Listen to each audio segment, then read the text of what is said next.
नमस्कार दोस्तों, अनमोल साहित्य की दुनिया में आपका तहे दिल से स्वागत है। आज हम बात करने जा रहे हैं खुशहाली की और आंतरिक जीवन के बाहरी हालात की। सरल शब्दों में कहें तो हमारा आंतरिक वातावरण बेतरतीब है।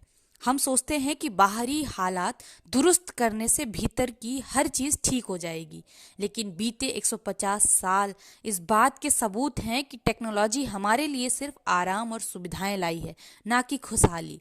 हमें यह समझना होगा कि जब तक हम सही चीज़ें नहीं करते तब तक हमारे साथ सही चीज़ें नहीं होंगी। यह न सिर्फ बाहरी दुनिया के लिए सच है, बल्कि आंतरिक दुनिया के लिए भी सुख है और सच है। तो आपको एक कहानी से रूबरू कराते हैं। एक दिन एक बैल और एक तीतर खेत में घूम रहे थे।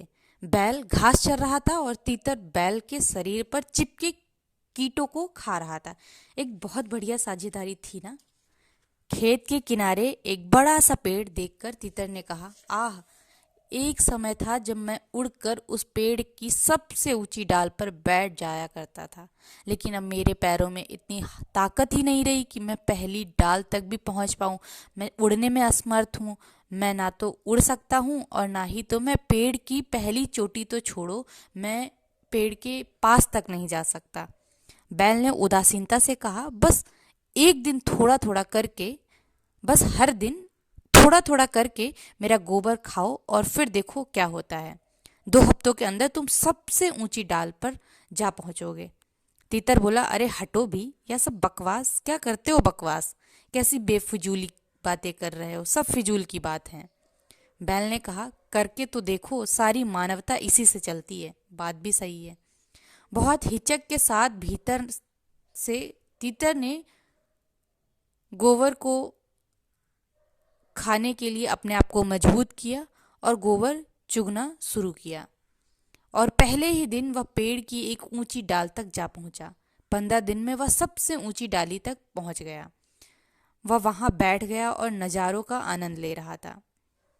नज़ारों का आनंद ही ले रहा था कि एक बूढ़ा किसान अपनी आराम कुर्सी पर झूल रहा था।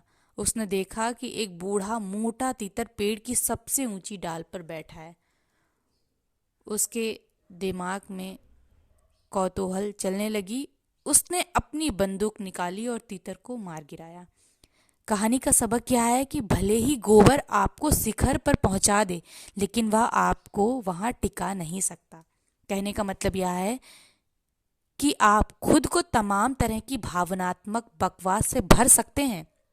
आप खुद के लिए किसी तरह कुछ खुशहाली भी जुटा सकते हैं, लेकिन समस्या यह है कि वह स्थायी नहीं है और यह स्थायी नहीं रह पा रही है। आप इसे स्थायी तौर से नहीं टिका पा रहे हैं।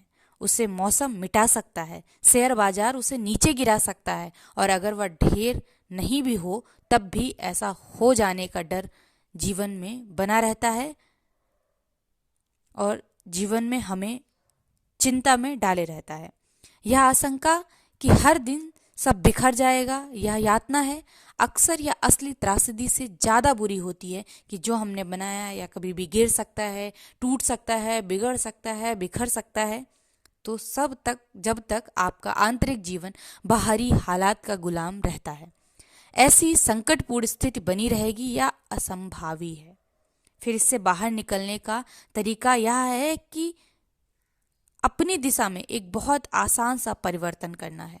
आपको बस यह एहसास करने की ज़रूरत है कि आपके अनुभव का स्रोत और आधार दोनों ही आपके अंदर हैं और आप खुद हैं। मानवीय अनुभव बाहरी स्थितियों से उकसाए या प्रेरित किए जा सकते हैं, लेकिन इसका स्रोत अंदर होता है। पीड़ा पीड़ा या सुख, क्लेश या आनंद, संताप या परमानंद, सब सिर्फ आपके अंदर घटित होते हैं। इंसान की नादानी यह है कि लोग हमेशा खुशी को बाहर से हासिल करने की कोशिश करते हैं।